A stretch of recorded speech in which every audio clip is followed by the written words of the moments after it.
అందరికీ నమస్తే అండి. కూటమి ప్రభుత్వంలో ఖచ్చితంగా లోకేష్ గారు అత్యంత కీలకమైన పాత్ర పోషిస్తున్నారు. సీఎంగా చంద్రబాబు నాయుడు గారు, డిప్యూటీ సీఎంగా పవన్ కళ్యాణ్ గారు ఉన్నప్పటికీ లోకేష్ గారి పాత్ర కూడా కీలకం. ఎందుకంటే టీడీపీకి భవిష్యత్ ఆయనే. చంద్రబాబు నాయుడు గారు ఉన్నప్పటికీ లోకేష్ గారిదే నిర్ణయాధికారం. పార్టీలోనూ పదవుల్లోనూ నామినేటెడ్ పదవుల్లోనూ అనేక అంశాల్లో లోకేష్ గారిదే తుది నిర్ణయం అవుతుంది. సో ఆయన హోదాపరంగా పార్టీలో జాతీయ ప్రధాన కార్యదర్శిగా ఉన్నారు, ప్రభుత్వంలో మంత్రిగా మాత్రమే ఉన్నారు. సో డిప్యూటీ సీఎం అవ్వాలి అని ఆయన టీం లేదా ఆయన అనుచరులు అభిమానులు కోరుకున్నప్పటికీ అది అవ్వలేదు.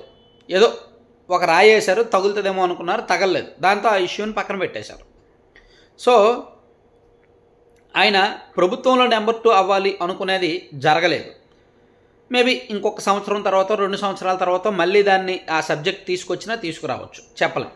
మళ్ళీ ఒక 1 ఇయర్ తర్వాత ఈ వ్యవహారం అంతా చల్లారిన తర్వాత మళ్ళీ లోకేష్ గారు డిప్యూటీ సీఎం అంశాన్ని తెర మీదకి తీసుకొచ్చినా తీసుకురావచ్చు. అప్పుడు కూడా జనసేన ఇలాగే రియాక్ట్ అయితే కొంచెం ఇష్యూ పెద్ద అవ్వచ్చు. సరే, అదంతా మళ్ళీ చూద్దాం. అయితే ప్రభుత్వంలో నెంబర్ 2 అవ్వలేదు కాబట్టి పార్టీలో ప్రస్తుతానికి ఆయన జాతీయ ప్రధాన కార్యదర్శిగా రాజీనామా చేయడానికి సిద్ధమన్నారు. ఎవరు కూడా పార్టీలో వరుసగా 3 సార్లు ఆ పదవిలో ఉండడానికి వీల్లేదు. సో నేను రాజీనామా చేయడానికి సిద్ధం, పార్టీ ఏ బాధ్యతలు ఇచ్చినా నేను తీసుకోవడానికి సిద్ధం అని ఆయన మొన్న ఒక 4 రోజుల కిందట ప్రకటించారు. దాని అంతరార్థం ఏమిటి? ఆయన జాతీయ ప్రధాన కార్యదర్శి కాదు ఇక మీదట. భవిష్యత్తులో ఆయన టీడీపీకి జాతీయ ప్రధాన కార్యదర్శిగా ఉండబోరు.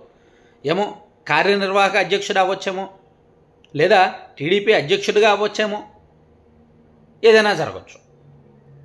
సో పార్టీలో ఆయన ప్రస్తుతానికి జాతీయ ప్రధాన కార్యదర్శి కాకపోతే రిజైన్ చేసేస్తే ఇంకో పదవి ఉంటుందిగా, ఖచ్చితంగా ఏదో ఒక పొజిషన్ అయితే ఉంటుందిగా. సో ఆ పొజిషనే కార్యనిర్వాహక అధ్యక్షుడు లేదా అధ్యక్షుడు. అంటే పార్టీలో ప్రమోషన్కి ఇవ్వడానికి మాత్రం రంగం సిద్ధమవుతుంది. కూటమిలో ప్రభుత్వంలో ప్రమోషన్ రావాలంటే భాగస్వామ్య పార్టీల అంగీకారం కావాలి, కూటమిలో ఉన్న ఇతర పార్టీల అంగీకారం కావాలి.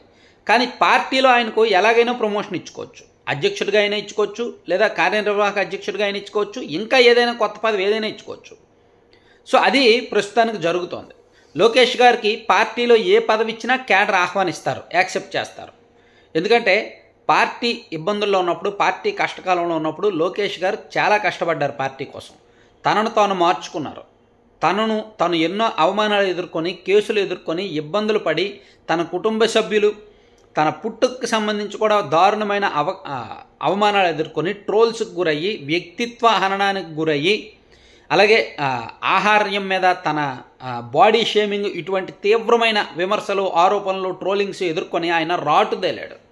సో పార్టీ క్యాడర్ని మోటివేట్ చేయడంలో, పార్టీ నాయకులకి స్ఫూర్తిగా నిలవడంలో, సో తన పాదయాత్రలో ఇచ్చిన కొంత స్పీచ్ ద్వారా దీని ద్వారా ఆయన పార్టీ కోసం చాలా హార్డ్ వర్క్ చేశాడనమాట గత 5 ఏళ్ళు.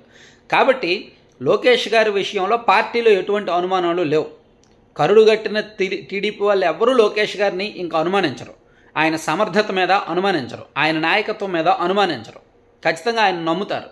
కాబట్టి పార్టీ పరంగా లోకేష్ గారికి అధ్యక్ష పదవి ఇచ్చేసినా పర్వాలా, ఇబ్బంది ఏమీ లేదు, ఎవరు రిజెక్ట్ చేయరు. ప్లస్ లోకేష్ గారు అన్ని స్పీడ్ డెసిషన్స్ ఉంటాయి. చంద్రబాబు నాయుడు గారివి కాస్త నాన్చుడు ధోరణి ఉంటుంది, కానీ లోకేష్ గారు అలా కాదు. ఎస్ఆర్నో వెంటనే ఉంటుంది, స్ట్రైట్గా ఉంటుంది. ఆయన మాట తీరు కూడా స్ట్రైట్గా ఉంటుంది. సో చంద్రబాబు నాయుడు గారి దగ్గరికి ఎవరైనా ఏదైనా పని మీద వెళ్తే ఆయన నాంచుతూ ఉంటారు, మొహమాటం ఎక్కువ ఉంటుంది. కానీ లోకేష్ గారిలో మొహమాటం ఉండదు, డైరెక్ట్గా ఏదో ఒకటి చెప్పేస్తాడు ఆయన. సో అలా చాలామంది నాయకులకు ఆయన దగ్గర అయ్యాడు.